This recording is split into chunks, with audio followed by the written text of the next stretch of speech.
Hello, friends. Welcome back.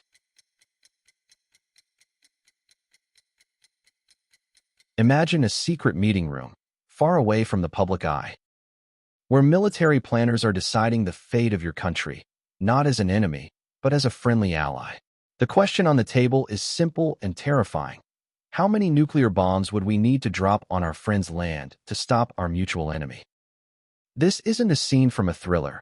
It's the cold reality of a declassified U.S. military exercise from 1974, a chilling chapter in the nuclear age called SCYLLA III-73. To truly grasp this story, we must first understand the way global giants, the hegemonic nuclear powers, think. For countries like the U.S. and the Soviet Union during the Cold War, the biggest fear was a direct, all-out nuclear exchange that would destroy both nations. Their solution? Find a way to fight a massive war without unleashing total destruction. This meant creating strategies for limited nuclear strikes. Essentially, they looked for smaller, weaker nations to use as a battlefield, a kind of nuclear flashpoint, where they could signal their resolve without having to wipe each other off the map. This dark mindset treated allied nations less like partners and more like expendable pieces on a global chessboard. The details of this frightening strategy came to light on a quiet day in December 2015, when the National Security Archive released thousands of declassified files focusing on U.S. nuclear policies under the Nixon and Ford administrations. Deep within these papers was the plan for SCYLLA III-73. The premise was shocking, especially for people in Iran. Back in January 1974, when the U.S. and Iran were still firm allies, American officials gamed out a scenario where they would drop nuclear bombs inside Iranian territory to repel a potential Soviet invasion. The entire drill was centered on testing how a few targeted nuclear strikes could scare off the Soviet Union from taking over the country. This drill brings a cold, hard truth into focus: the inherent danger of relying too heavily on a superpower. As one famous diplomat once noted, it can be dangerous to be America's enemy, but to be America's friend can be fatal. Despite their alliance with Iran's Shah, U.S. planners were ready to use Iran as the ultimate sacrifice zone. The plot of the SCYLLA III-73 exercise unfolded like this.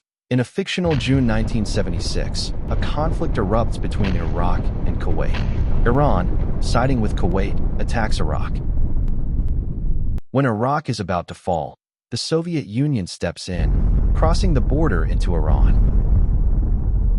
Facing a Soviet advance and lacking quick readiness of regular forces, the U.S. leader in the game makes a devastating call, using tactical nuclear weapons in Iran.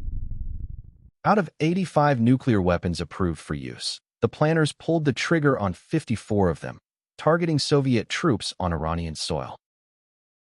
The result was a catastrophe. The Soviets, though holding back from an all-out nuclear war, fired back at U.S. forces, including carrier groups and naval bases in Guam. The resulting brutal battle killed thousands of American and Soviet troops.